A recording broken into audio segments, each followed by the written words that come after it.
Olá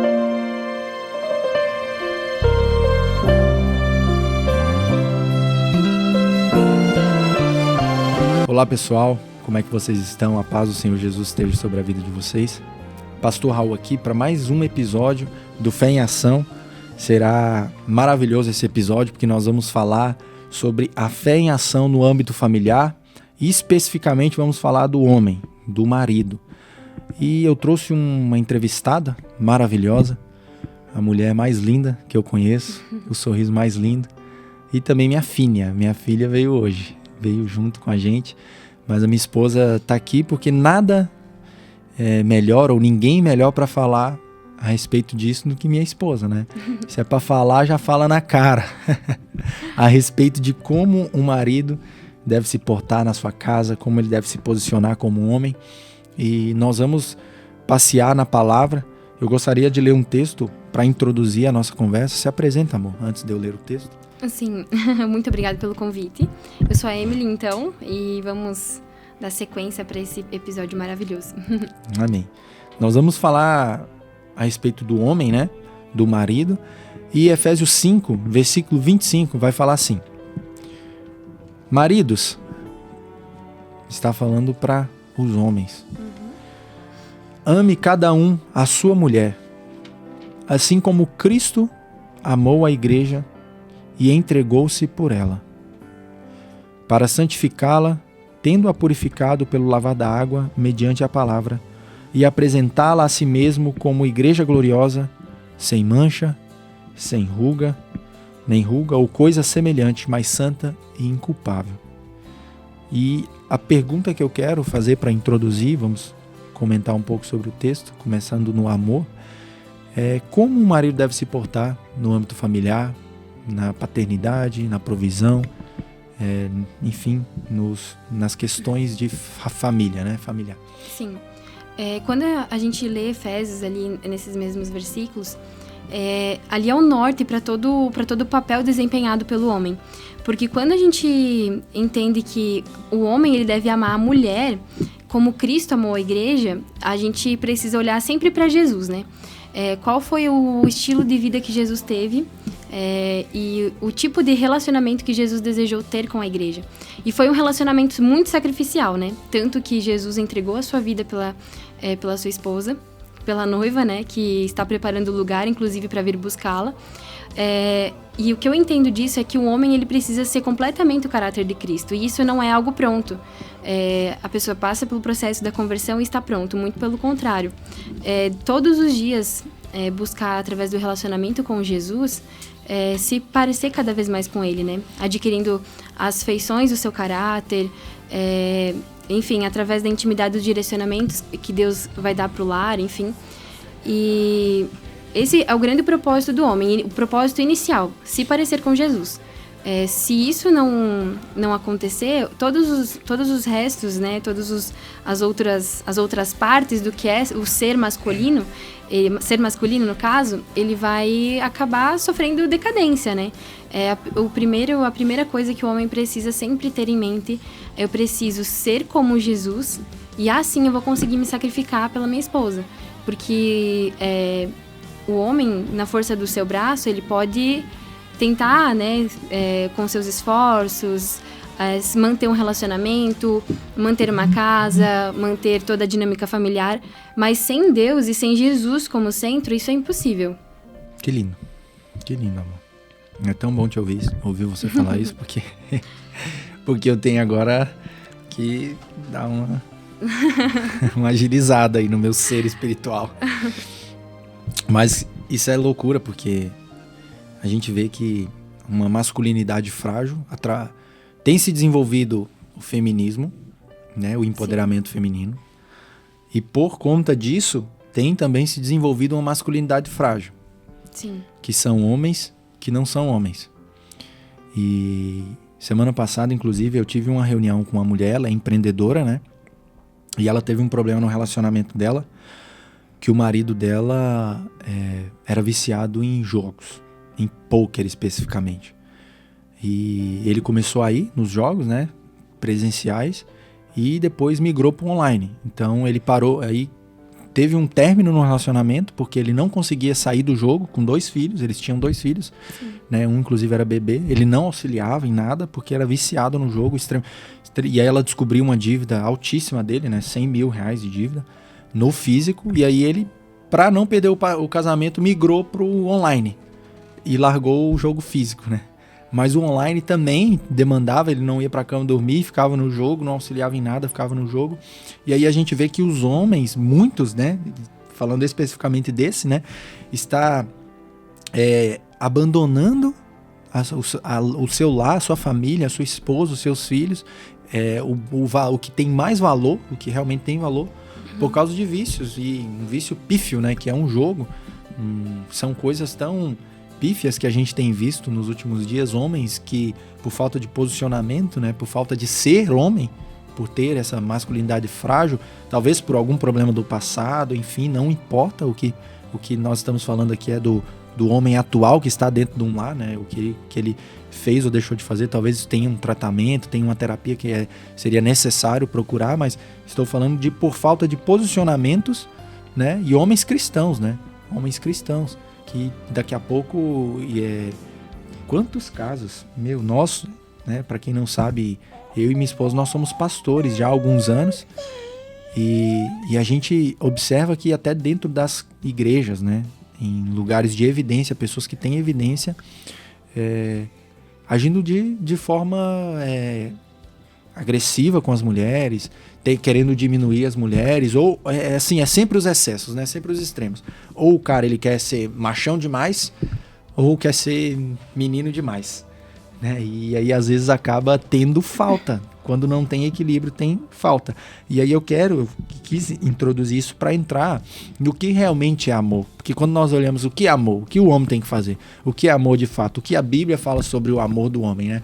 Claro que tem toda a dinâmica familiar, do dia a dia, do convívio familiar, né? Entender também as linguagens de amor do homem e o homem entender as linguagens de amor da mulher. Mas eu quero dizer o que é amor na visão bíblica. E aí a gente não tem como não olhar para 1 Coríntios 13. Exatamente. Né?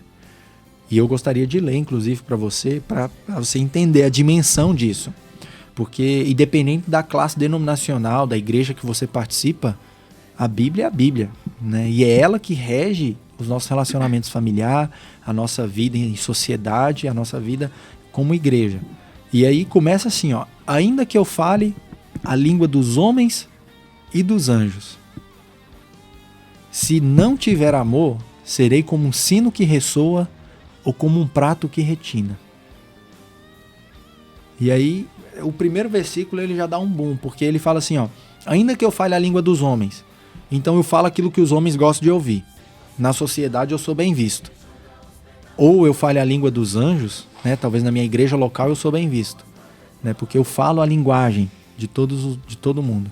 Ou eu fale a língua dos anjos, né, que se a gente for olhar nesse contexto, o apóstolo Paulo, no capítulo 12, fala sobre dons, no capítulo 14 ele entra e começa a falar sobre o dom de línguas, né? Para até tirar dúvida e desmificar muita coisa para a igreja de Corinto. E aí ele fala assim, ó, mesmo se vocês falarem em outras línguas, na linguagem dos anjos, uma linguagem espiritual, não vale de nada. Não vale de nada. Você pode orar em línguas o dia inteiro, na sua igreja, girar no manto, né, que é a expressão que geralmente nós usamos, né, se você não tiver amor, cara, e aí quando eu falo, se você não é um marido, se você não é um homem, você é como um sino que retina. Sabe como a sua esposa olha pra você? Ela olha pra você ela coloca descrédito na sua vida espiritual, assim dizer.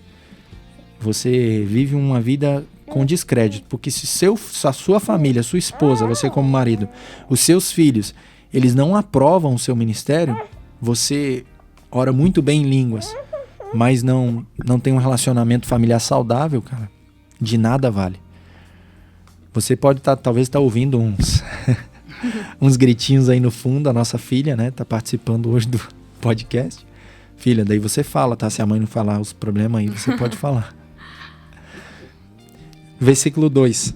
Ainda que eu tenha o dom de profecia, saiba todos os mistérios e todo o conhecimento, e tenha uma fé capaz de mover montanhas.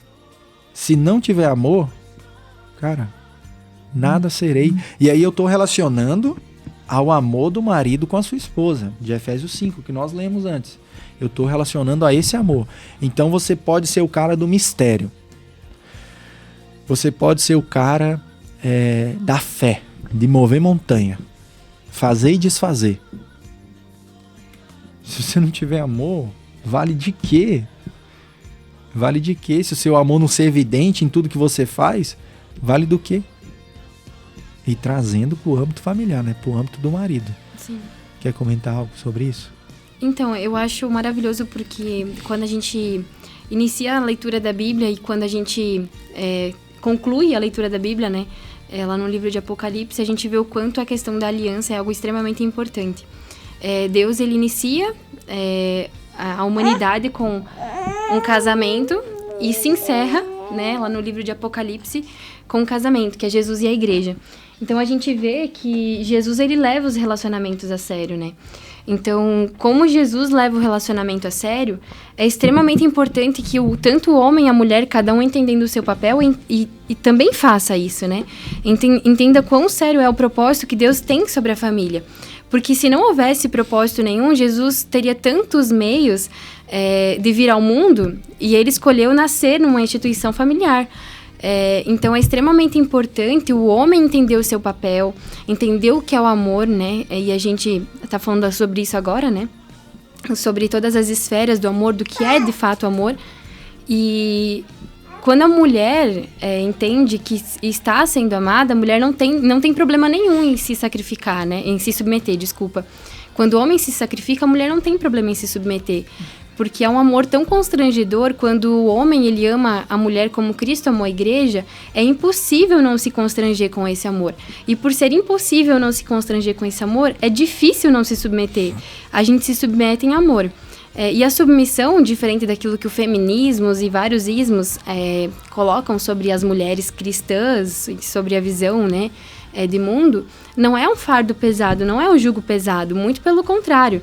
É um jugo leve, porque você sabe para onde você está indo, com quem você está andando e qual que é o propósito do relacionamento e, consequentemente, o propósito da família também. Que lindo. Você falou algo muito legal, que é sobre aliança. Quando um casal decide, né, casar, e nós, cristãos, nós fazemos, né, o momento da bênção pastoral com base em Mateus 18, para conectar aqui na terra, né, para ligar na terra aquilo que foi ligado no céu. E nós fazemos ali o momento da cerimônia, alguns chamam de cerimônia, mas a bênção pastoral do casamento. E quando a gente vai falar, o casamento é uma aliança. E aí você falou sobre aliança, né? E toda aliança ela é fundamentada no amor. Sim. Ninguém faz uma aliança sem amor, né? E aí, o que é principal num relacionamento? A aliança. A aliança é principal. E a aliança foi fundamentada no amor. Mas só que a aliança ela só é fundamentada quando Deus está na parada, quando Deus está no jogo. Quando Deus dá a bênção, é estabelecida uma aliança. E aí eu quero entrar até nessa parte, porque muita gente fala assim, esfriou o amor, né? Mas foi estabelecida uma aliança. Sim. Né? E a aliança está acima de todas as coisas, né? Porque Deus estabeleceu, foram 3 pessoas que estabeleceram a aliança, né? Sim. A aliança, Deus, o marido e a esposa. Então o amor, teoricamente, a gente, né, vamos trazer, ou na prática também, pode até esfriar. O amor esfriou. Cara, mas há uma aliança. E essa aliança ela foi estabelecida com base no amor. Então, se a aliança permanecer, vocês permanecerem, perseverarem, é muito provável, e lutarem por isso, que esse amor pode ser restabelecido, porque a fonte de amor é Deus. Exatamente. E Deus que estabeleceu a aliança com base naquilo que foi ligado ali na terra, aquilo que vocês concordaram, né, com a liderança espiritual, e foi estabelecida a aliança. E Deus, ele zela pela aliança. Deus, ele zela pela aliança. Eu gosto muito de pensar que Deus, ele ama casamento, né? Porque em todos os casamentos, Deus tá lá, ele tá disposto a dar bênção sobre isso. E tem um livro da Bíblia que, desde que eu me converti, né, genuinamente, eu li e eu me apaixonei, que foi o livro de Oséias. Esse livro é muito impactante porque Deus, ele manda o profeta Oséias se casar com uma prostituta, ir lá no prostíbulo, resgatar a prostituta e falar, ó, você vai tomar ela por sua esposa, vai ter filhos com ela e vai tratar como uma família. E por que desse exemplo, por que dessa situação? É algo bem, assim, espantoso, algo bem difícil de se falar, né? Poxa, como você vai pegar uma prostituta como sua esposa, né? Uma mulher que a qualquer momento pode te trocar, te trair, enfim. E foi exatamente o que aconteceu com Oséias. Ele se casou, enfim, teve filhos. E a esposa continuou a trocar o marido, né, pelos outros amantes, enfim. E eu não estou dizendo que, né, isso é uma margem, né, para, nossa, você insistir num relacionamento abusivo, num relacionamento que já houve uma quebra de aliança. Eu estou falando sobre uma exemplificação da importância de se lutar num relacionamento, como Deus, ele às vezes, tantas vezes, né, do início ao fim lutou por nós, né, então às vezes a gente vê relacionamentos serem aniquilados, serem anulados e serem acabados, não por motivos assim extremos, né, mas às vezes por coisas tão pequenininhas, e a gente vê hoje o inimigo, desde o surgimento de Adão e Eva, desde os primórdios, a gente vê o quanto o diabo ele tem atacado, né, as famílias. Sim. Tem atacado muito. Os casamentos. E isso não é nem sobre o casamento em si, mas é sobre os filhos, é sobre as gerações futuras. Porque se há uma abertura no momento para o diabo, né, lançar suas sementes, fazer a sua bagunça, isso vai afetando todas as próximas gerações. E isso faz com que prejudique todo o propósito que Deus tem sobre aquela família em si, por exemplo, eu e o Raul, né, diretamente nossos filhos, nossos netos, nossos bisnetos e por aí em diante. Então, é muito importante a gente sempre olhar para o relacionamento e entender, poxa, Jesus lutou por mim, eu consigo lutar, né? Eu consigo lutar, buscar cada vez mais o relacionamento com Jesus, me fortalecer em Cristo, porque quando há esse esfriamento do amor, é extremamente importante que a gente se relacione com Deus, a gente busque intimidade com o Senhor para tentar entender a causa, a raiz do problema. Porque quando a gente entende a causa, a raiz do problema, que Deus nos direciona a tratar, a cuidar, a mudar, as transformações elas vão acontecendo. Então, a família é restituída. E a gente não perde a família por causas Sim. pequenas, ou enfim.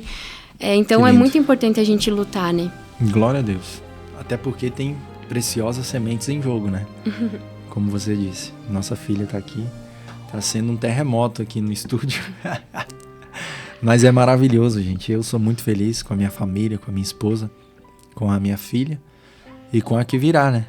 Em nome de Jesus. O Senhor, Jesus, sabe de todas as coisas. Pessoal, nós poderíamos conversar muito sobre esse assunto. Leia 1 Coríntios 13, sabe? É muito importante você ter isso fundamentado, porque ela vai falar, por exemplo, ainda que eu dou tudo que eu tenho para os pobres, ainda que eu der meu corpo para ser queimado. Cara, o amor é paciente, o amor é bondoso, o amor não inveja, não se vangloria, não se orgulha, não maltrata, não procura seus interesses, não se ira facilmente, não guarda rancor.